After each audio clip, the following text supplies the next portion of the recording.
Without a doubt, it's more efficient to live at home because when it comes down to it, I can just, I don't have to pay rent.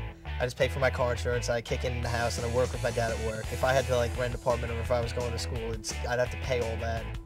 I'm Charles Roocke, and I live with my dad.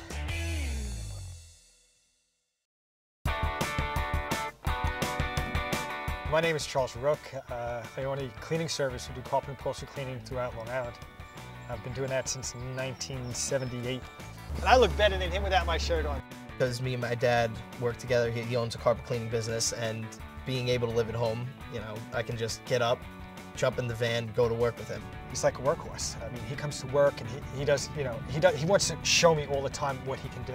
We're like best friends and father-son. We mess around a lot, so we have a lot of banter that goes back and forth that's like that. We don't have our wetsuits on. I don't need a wetsuit. What are you, some sort of girl? Water's still really cold out right now, Charles. Oh, come on. When Charles moved back in, his older sister had just moved out. So I said, you're gonna have to move in and take it as it is. The carpet's blue, the walls are like this purplish color, and there's some things that were missing in the wall, but I told him you had to take it as it is. With my room, it used to be my sister's room, and she was a very artistic person, so like she painted the walls like, weird blood red, and like you walk in, you're gonna immediately see the foof, which is a giant piece of memory foam. Then we have a couple paintings, posters, little things that I picked up over the years that I just think add a little ambiance to the room. I have just miscellaneous stuff from everywhere. Charles has always had this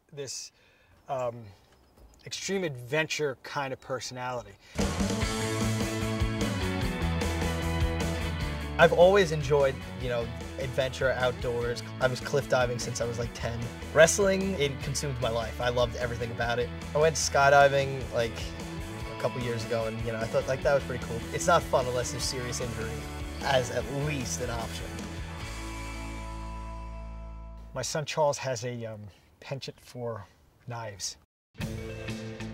I really like blades. I have like 30 or 40 knives. I have like 15 swords. They're all scattered throughout my room. I figured why go outside in the rain and throw knives? I'll just do it in here.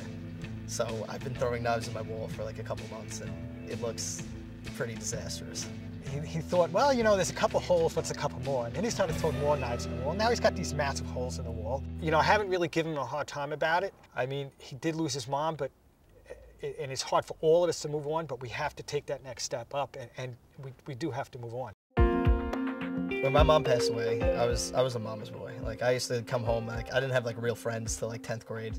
When she passed away, it was really hard, and like, I never really dealt with it. And, like, when I went to college, everything kind of just piled on. I just didn't really focus on it. I know that he feels lost, and I'm just trying to give him the best direction I can. It's very difficult to be a mother and a father.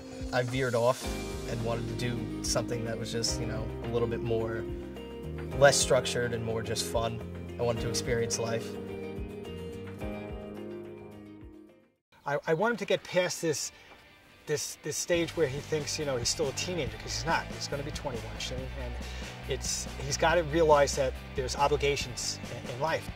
It's one of those things where it's not always in the back of your head, because it's like always in the back of your head. My room's a mess, like my room is just a disaster, and how am I supposed to do this? But my room is just that big first step. As long as that space is like clean, open, nice, then I can do whatever I need to do, because that's where I'm going to get all my ideas to be able to, move on. Having my room organized helped me get my brain organized. Hey, I'm Tracy Metro, and thanks for watching this episode of I Live with My Mom, but really I live with my dad. To find out how it turns out, click subscribe.